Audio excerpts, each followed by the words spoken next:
This is an oral history interview with Jenny Garduno of Trinidad, Colorado, a retired nurse, educator, and former mayor of Trinidad, the first Hispanic lady mayor. It was done on August 27, 2018, in the community room at the Community Center in Trinidad. It is part of a project to document, preserve, and share the experiences and contributions of Hispanics in Trinidad and Las Animas County, organized by the Southern Colorado Coal Miners Museum and the Latino History Project, based at the University of Colorado, Boulder. The people asking questions in this interview are Yolanda Romero of Trinidad and Marjorie McIntosh of Boulder. The videographer is Tori Taran, a recent graduate of CU Boulder. Yolanda will start the questions. Good morning, Jenny. Good morning. Jenny, I would like to start out with where and when you were born. When and where I was born. I was born in 1937, October the 6th, 1937. I will be turning 81 years old in October. I was born here, actually I was born in Starkville, that's a little tiny town just south of Trinidad, but we've always said I was born in Trinidad. Thank you. When and why did your family or earlier relatives come to Trinidad or Las Animas County, and where did they come from? That's a pretty difficult question to answer. And we were talking about this earlier, is that I regret that me and my brothers and sisters did not ask enough questions so that we could really learn the history of our parents and where they came from, how they met. My mother was born east of Trinidad, several miles east of Trinidad. My father came from several miles south of Trinidad, so we always kind of wondered how they got together. But we really didn't know what their history was. We knew a little bit about their parents. My father was Hispanic and with Indian blood, Indian Apache, I believe. And my mother was Hispanic with German blood in her history. In terms of why they came here, we just don't really have a lot of history about that. My father was a laborer all his life. His education was, I believe, up to the 5th grade. My mother went to school up to the 8th grade. And so my mother was never employed. She had 10 children, so she was a mother at home all the time. And so really, other than that, we really don't. We got to know their brothers, their siblings. But my mother and father were both the younger of both their families, and so we really didn't get a whole lot of information. Like I say, I regretted it time after time because there's just not a whole lot that we can relate to. They were both really great parents and raised a good family. I just wish I had more history on them. Thank you, yes. And what, Jenny, was your education, and where did you get it? Okay, that's kind of a long story. I came from a family of 10, and so we were a very humble, very poor family. And when I got to high school, my parents really didn't have the financial means to provide the necessary things that we needed in order to continue to high school and to graduate. And so I dropped out of school at the end of my 9th grade. I went to work. I was about 15 when I got my first job. Then I went to work and worked for several years. I met my husband, and he and I married very young, and we had 4 great children from that. And so my husband became ill at a very young age, and I decided at the time that I probably needed to do something because it looked like in the future I would probably end up being the home earner for the family. And so I decided to go back to school. I got my LPN degree at Trinidad State Junior College, which is a 1-year program. And then I got an associate degree in liberal arts in the local college, Trinidad State Junior College here. I wanted to go on and become an RN, but the local college did not have an RN program at the time. And so I commuted, the nearest college that had the RN program was Pueblo. So I commuted to Pueblo. It was a 2-year program. I commuted to Pueblo for 2 years. Every day I drove back and forth, and I got my RN degree from there. And as time went on, I went to work at the hospital. And at some point, I decided that it wasn't enough, and so I decided I wanted to work on my bachelor's degree.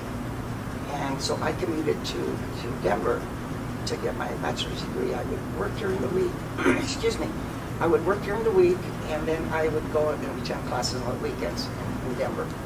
Took a little trailer, and I would park the little trailer outside the building there, and I was there for the weekend. I'd come back on Sunday and back to work on Monday, and did that, every weekend. And so I was really happy to be able to get that degree. And the same thing occurred later on. Is I decided I still wanted to, move up the ladder a little bit. And I was encouraged to teach at the college at the time. Well, I didn't have the degree that was required to teach at the college. You need a master's degree in order to teach there. So I did get a job at the college, and I was working there again during the week, and I was attending classes in Springs, Colorado Springs, to work on my master's. So I kind of did the same thing there. I worked during the week and did classes on the weekend until I obtained my master's degree. And so that's pretty much the extent of my education. That's a wonderful story that says you're not shutting all the doors if you happen to leave your education early. You can come back, you keep on going with it. That's really impressive. And that was never in my plans. It just sort of happened. It just evolved that way. It was not in my plans. Like I say, I came from a poor family, and education was not part of the language in our family. It was putting the bread on the table and just trying to survive with 10 children. It was never even an idea that was placed into our heads. I said, you will go on and get educated. That just never happened. So those of us that decided to do that in my family, it was just self-encouragement. I'm not sure how that happened, but part of it was a need. I saw the need for to become educated, And the love of education, for education in the community. yeah. And I've supported education ever since, because I see how important it is, and I see how the difficult time the Latinos have getting an education. In the younger years in the school, you just didn't get that encouragement. It was the people that had money and the non-Latinos that were usually encouraged.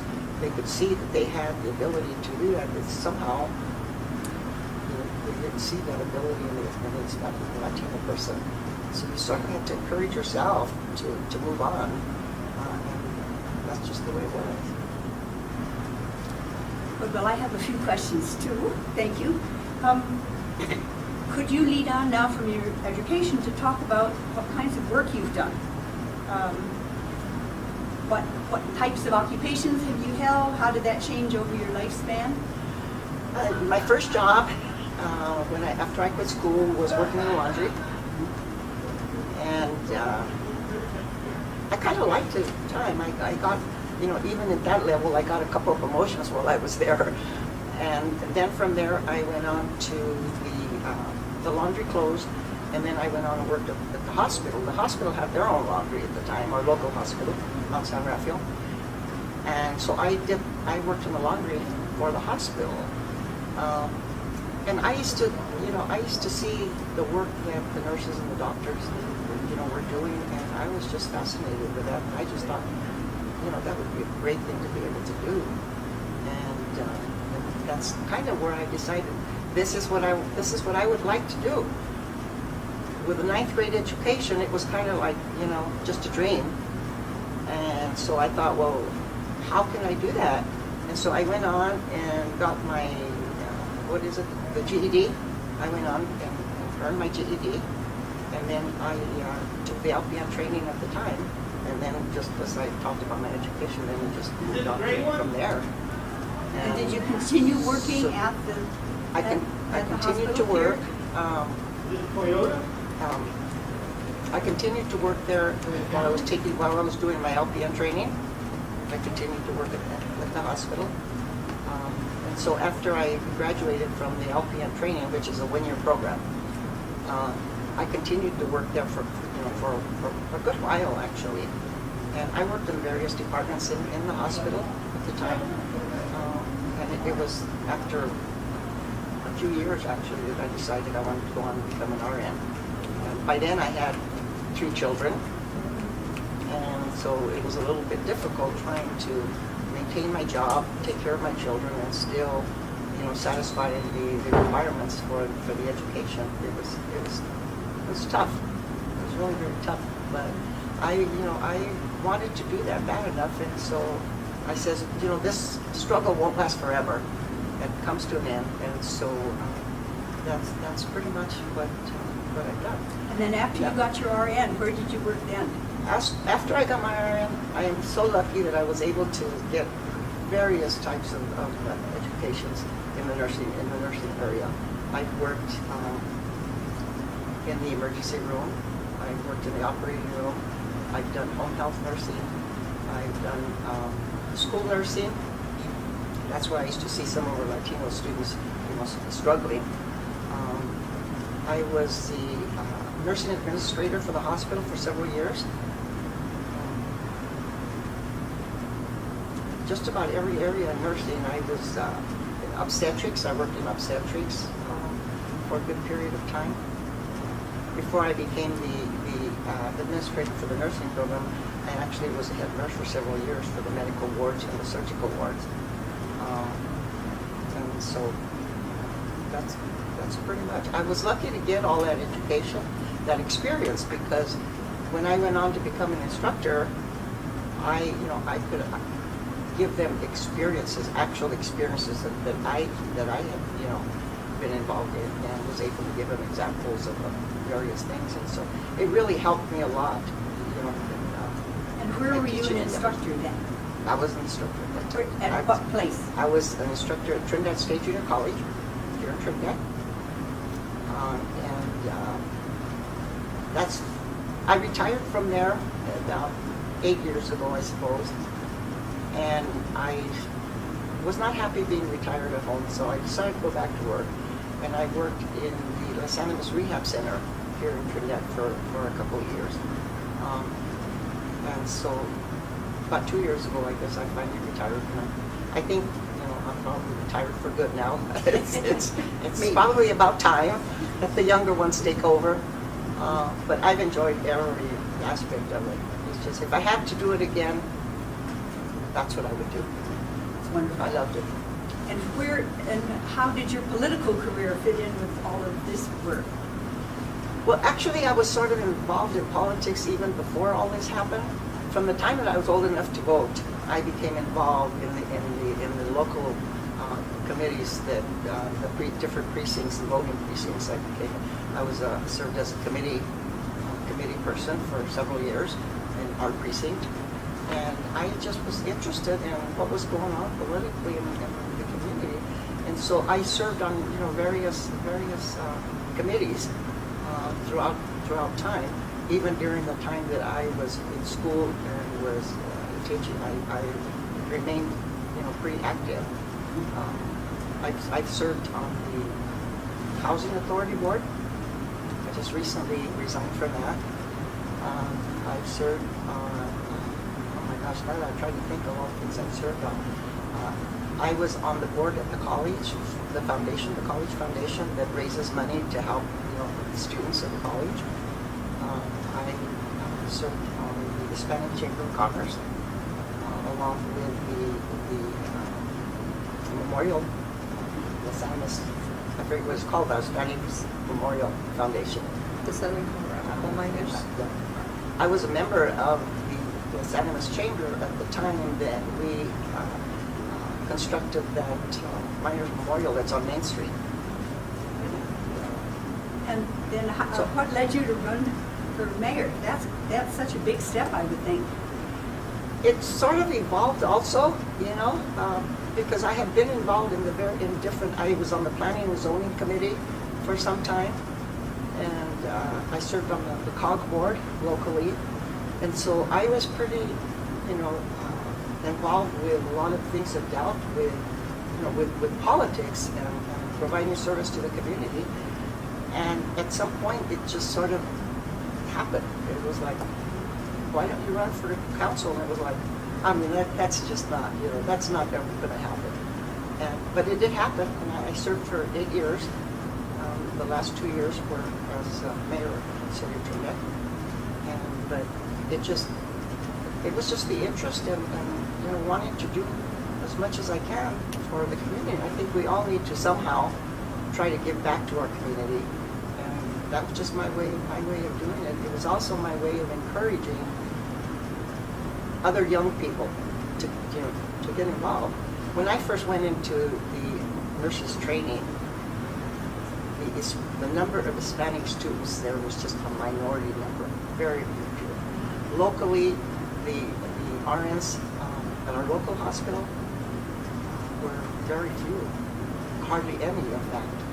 And so, but after I went to school and became an RN, I started to see more Hispanic women going into nursing, and I says, I hope that was a form of encouraging some of them, because prior to that, there were CNAs, there were LPNs, and then there were the RNs, but the Hispanic women or men, you just didn't hardly see them. I failed to say this, but I worked as a nurse aide. Actually, before I went on to become an LPN, I did work for a couple of years as a nursing assistant as well. When you were running for city council and for the mayor's position, did you encounter any sort of opposition or hesitation among voters because you were Latina? If I did, I didn't see it. I had a wonderful 8 years there. I really didn't have any of those kinds of issues. Like I say, if they weren't that obvious. I didn't feel that that was a problem for the time. Were people hesitant because you were a woman? Yes. When I served on council before I became the mayor, actually we had our mayor at the time was a educator as well, and they were not used to having women on the board. I was the only woman on the council, and he kind of gave me a hard time. And then when I became the co-chair for the mayor, it's mayor pro tem. Then he kind of gave me a hard time, but we learned to respect each other and our ideas. And I was never one to stand back. And by the time I was 5 years old, I've always been a fighter for what I wanted, and I think that's part of what got me where I was, because I never would back down. I would fight my way through, and especially if I thought that I was right and for the right reasons, I never backed down. So we got to work really well together after we just kind of realized that once she's a woman, but it doesn't make a difference. She's not going to sit back, and so it worked out really well. I did get a lot of respect, I felt, from the community, but it was quite an adjustment to have a female in that office. Sounds as though you've had a wonderful career and made so many contributions. Could we shift gears now and talk about your family? I have 4 children. I had 3 when I went into nursing. After I finished nursing, I had one last surprise. My youngest was 14 at the time when I had my last son. He's been such a blessing. They all have, actually. They were all so good when they were in school too when I was going to school, and so it was kind of nice having them going to school at the time that their mother was going to school. We could kind of relate, and it was really neat. So anyway, I had 4 children. I have 3 sons and 1 daughter. My oldest son is a X-ray tech at the hospital. He's been there. That's the only job he's had. He started there as an orderly when I was working there, and he was in high school. And then he went on after he graduated and got his degree. And so he's been at the hospital. 60 years old now, so he'll be ready to retire before too long too. And then the second eldest son was a paramedic for about 20, 30 years. And he's retired from that now because of some really severe back injuries through this profession. My youngest daughter is a dental hygienist. She lives in Pueblo, Colorado. And then my youngest son is in Texas, lives in Texas. He works in one of the oil fields, the gas companies out there. That's 4 children. Do you have grandchildren? I have 11 grandchildren, and I have at least that many great-grandchildren. In fact, I have one great-great-granddaughter who's 2 years old now. So yeah, that tree, those branches are just getting larger and larger and larger. Do they live near enough you get to see them pretty often? Most of them I do. I have a granddaughter that lives in Denver. And she has, they're getting to be teenagers now. I don't see them very often. The local ones I do. The ones in Texas, 2 or 3 times a year they come down, so I don't get to see them. The youngest of my grandchildren will be graduating from high school this year. So I came from a family of 10. 5 girls, 5 boys. I was the second oldest of the family. We did have 2 older half-brothers, but they were not raised with our immediate family. And so 5 girls, 5 boys. We've lost 3 of our siblings now. There's 7 of us left. I was the first one of our family to decide to go to college. Out of the 10 of us, 5 of us actually were high school dropouts, and then the other 5 actually graduated from high school. Neither of them went on to college. Of the 10 of us, I think there's actually only 2 of us. My younger sister, when I was teaching college, she decided to go and become an RN, so one of my younger sisters is now an RN as well. And so You mentioned involvement in a number of community organizations. Which ones do you think have made a difference here in Trinidad? Which ones are the really vital, or have been the vital organizations in the town as far as building up a sense of, positive sense of community and helping folks and so on? I think the Hispanic Chamber has been a real positive influence on the community, not only because of what it provides from the miners' history, but also what it's done for the Latino persons as well. I think my involvement with the Hispanic Chamber, we supported education a lot and have given throughout the years, have given lots of scholarships to high school graduates and helped them to move on. Because a lot of them were in the same situation that I was. They didn't get the encouragement when they were in high school, and a lot of them didn't have the family support nor the financial means to go on. And so we encouraged that a lot. I'm not a member of the chamber at the present, but I was a member there for many years. And so I think that's a critical one.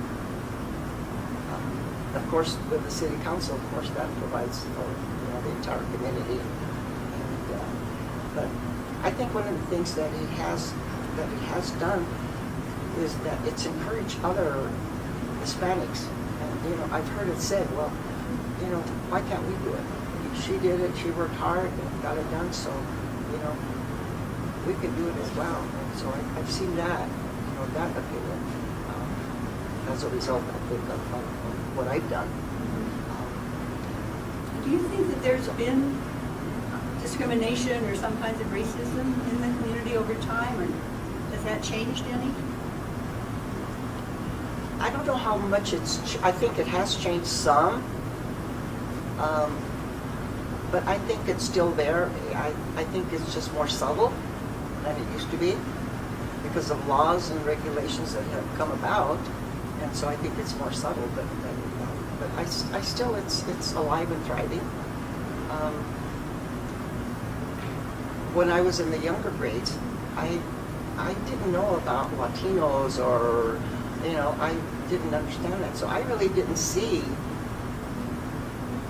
that so much. I didn't see they were picking, the non-Latinos over, the Latinos for various, activities in the school. I was on the choir. I got selected in the lower grades to be in Christmas plays and that type of thing. And so I'm not sure how that happened. I think it happened in spite of the fact that I was a Latino. I'm not sure. But yeah, it's been there. It's still alive, and I think it's thriving. It's like you say. I think it's just more subtle. People have to be more careful of expressing openly their thoughts about the Latino person. What form do you think it takes now? Does it show up in the schools? Does it show up in employment? Where would you see it having an impact, even if people aren't saying it in so many words? I think it impacted promotions in the jobs. I can tell you that when after I graduated from my RN training, you had to go to the state, take the state exam. And like in of the students locally, well, there weren't so many local, they were mostly from Pueblo, but most of the students that were in my class were non-Hispanics. I was working as an LPN at the time at the hospital. I went and took my RN board, and there was this one non-Hispanic person. She lived in Aguilar, and she had taken the same training that I had in Pueblo. And so when I got the results to my state exam, I passed it.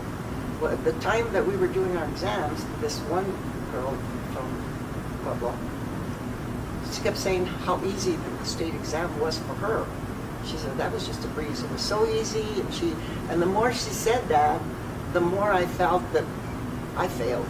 I mean, it's like if it was that easy for her and that difficult for me, I probably did fail the exam. And so, as it turned out, I passed my state exam, and she failed her exam. So you have to report that to the hospital where you worked, so they could make all the changes. And now you're going to be an RN instead of an LPN and that type of thing. Anyway, when I reported it, it was a non-Hispanic RN that was in charge of nurses there, and it wasn't so much the words that she said as much as how she said it. When I said I had passed, and she found it just hard to believe that this Hispanic had passed her state board and the non-Hispanic had not. And like I say, there weren't a lot of words. It was just the expressions and how she said all this that it was very difficult for her to comprehend that an Hispanic person had passed it and the non-Hispanic had failed the exam. And so when it came to promotions, it's affected that. It's the non-Hispanics always got the promotions, the better jobs. And do you think that was true in other fields as well, or was that especially true in medical professions? I think it was true in all fields. I think that was across the board.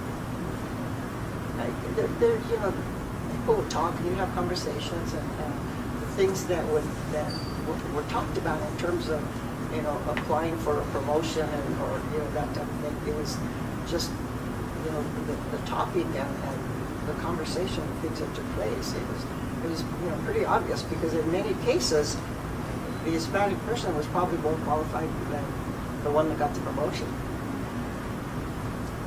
It wasn't always, they didn't always look at your ability or your credential. It was whether you were Hispanic or not Hispanic. Jenny, thank you on that. How do you think Trinidad has changed over time in terms of what we're seeing today and what we know our community to be today as compared to years past? The landscape, the total changes that have come. That's a pretty tough one. I don't know that the era of Trinidad, I don't know that that's changed so much. I think we sort of go through cycles, and well, it's a small community, and, you know, we probably have a population of maybe 10,000 now. The last few years it's kind of grown, so I'm not sure what it would be now. But I don't know, are you talking in terms of this Latino related or just generally? I'm not sure how to answer that. Generally, Just I generally? think, yeah, generally, from the time of your involvement to the present, I would say, because a lot, to me, seems as though it's changed, but I don't know how you see it, your perspective. Well, I think a lot of the family ties have loosened up somewhat. At one point, families stayed together and children that graduated or didn't graduate pretty much stayed in the community. Now, I think what I've seen now that's different from back then is a lot of our young people are moving on. So it's sort of becoming more kind of a, and it's changed, like I say, it's changed the last 3 years or so. It's sort of become more like a retirement place. You know, a lot of retired, people in Trinidad. The younger ones are moving on, which you didn't see that. And I think part of it is now too is the fact that we're encouraging a lot of them to graduate and to move on and to either move on with jobs or higher education. And I think we're seeing a lot more of that. And we see it a lot more with the Hispanics now. And so I think the unit, family unit, I think has changed a little bit because of that. We've become, even a small community, we've just become more mobile. And so we see a lot of them, moving out. They're moving to bigger cities where they have more opportunities, higher education.